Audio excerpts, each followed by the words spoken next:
Bismillahirrahmanirrahim. Assalamualaikum warahmatullahi wabarakatuh. Salam sejahtera untuk kita semua. Saudara-saudara sebangsa dan setanah air yang saya cintai dan saya banggakan. Malam ini saya ingin memberikan penjelasan kepada rakyat Indonesia mengenai hubungan Indonesia-Malaysia. Marilah kita mengawalinya dengan melihat perkembangan dan dinamika hubungan kedua negara. Salah satu hubungan bilateral Indonesia yang paling penting. Hubungan Indonesia dan Malaysia memiliki cakupan yang luas, yang semuanya berkaitan dengan kepentingan nasional, kepentingan rakyat kita. Pertama, Indonesia dan Malaysia mempunyai hubungan sejarah, budaya, dan kekerabatan yang sangat erat, dan mungkin yang paling erat dibanding negara-negara lain, dan sudah terjalin selama ratusan tahun. Kita mempunyai tanggung jawab sejarah untuk memelihara dan melanjutkan tali persaudaraan ini. Kedua, hubungan Indonesia dan Malaysia adalah pilar penting dalam keluarga besar ASEAN. ASEAN bisa tumbuh pesat selama 4 dekade terakhir ini, antara lain karena kokohnya pondasi hubungan bilateral Indonesia-Malaysia. Ketiga, ada sekitar 2 juta saudara-saudara kita yang bekerja di Malaysia, di perusahaan, di pertanian, dan di berbagai lapangan pekerjaan. Ini adalah jumlah tenaga kerja Indonesia yang terbesar di luar negeri. Tentu saja, keberadaan tenaga kerja Indonesia di Malaysia membawa keuntungan bersama, baik bagi Indonesia maupun bagi Malaysia. Sementara itu, sekitar 13.000 pelajar dan mahasiswa Indonesia belajar di Malaysia, dan sekitar 6.000 mahasiswa Malaysia belajar di Indonesia. Ini merupakan aset bangsa yang harus terus kita bina bersama dan juga modal kemitraan di masa depan. Wisatawan Malaysia yang berkunjung ke Indonesia adalah ketiga terbesar dengan jumlah 1,18 juta orang dari total 6,3 juta wisatawan mancanegara. Investasi Malaysia di Indonesia 5 tahun terakhir ini, 2005-2009, adalah 285 proyek investasi berjumlah 1,2 miliar dolar Amerika Serikat, dan investasi Indonesia di Malaysia berjumlah 534 juta dolar Amerika Serikat. Jumlah perdagangan kedua negara telah mencapai 11,4 miliar dolar Amerika Serikat pada tahun 2009. Hal ini menunjukkan bahwa hubungan ekonomi Indonesia-Malaysia sungguh kuat.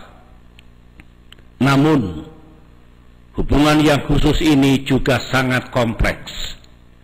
Hubungan ini tidak bebas dari masalah dan tantangan.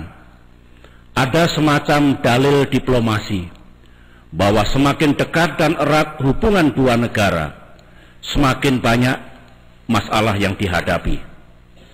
Contoh masalah dan tantangan yang kita hadapi adalah menyangkut tenaga kerja Indonesia di Malaysia. Kita tahu bahwa keberadaan 2 juta tenaga kerja Indonesia di Malaysia, di samping memberikan manfaat bersama, juga memunculkan kasus-kasus di lapangan yang harus terus kita kelola. Oleh karena itulah, sejak awal saya berupaya keras untuk memperjuangkan hak-hak tenaga kerja Indonesia, antara lain menyangkut gaji dan waktu libur, memberikan perlindungan hukum, dan mendirikan sekolah bagi anak-anak tenaga kerja Indonesia. Dalam kunjungan saya yang terakhir ke Malaysia, kita telah berhasil mencapai kesepakatan mengenai pemberian dan perlindungan hak bagi tenaga kerja kita di Malaysia. Berkaitan dengan permasalahan hukum yang dihadapi oleh tenaga kerja Indonesia di Malaysia, pemerintah aktif melakukan langkah-langkah pendampingan dan advokasi hukum untuk memastikan saudara-saudara kita mendapatkan keadilan yang sebenar-benarnya. Selain masalah tenaga kerja Indonesia dan perlindungan warga negara Indonesia, kita juga kerap menjumpai masalah yang terkait dengan perbatasan kedua negara. Masalah ini memerlukan pengelolaan yang serius dari kedua belah pihak. Karena itulah, menyadari kepentingan bersama ini, saya dan Perdana Menteri Malaysia sering berkomunikasi secara langsung. Di samping forum konsultasi tahunan yang kami lakukan untuk memastikan bahwa isu-isu bilateral ini dapat kita kelola dan kita carikan jalan keluarnya dengan baik.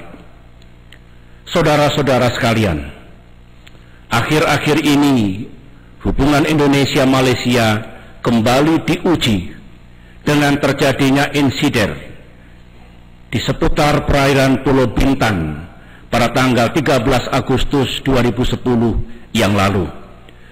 Berhubung insiden ini menjadikan perhatian yang luas dari kalangan masyarakat Indonesia, pada kesempatan ini saya ingin memberikan penjelasan tentang duduk persoalan yang sesungguhnya dan langkah-langkah tindakan yang diambil oleh pemerintah kita.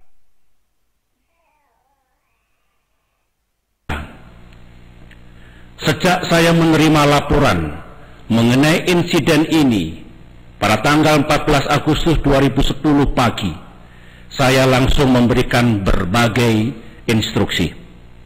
Pertama, saya minta agar ketiga petugas Kementerian Kelautan dan Perikanan segera dikembalikan dalam keadaan selamat.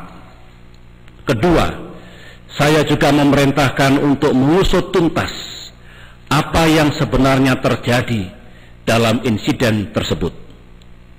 Segera setelah itu, Menko Polhukam dan Menteri Luar Negeri melakukan tindakan-tindakan cepat untuk mengelola penanganan insiden tersebut dengan mengambil langkah-langkah yang diperlukan.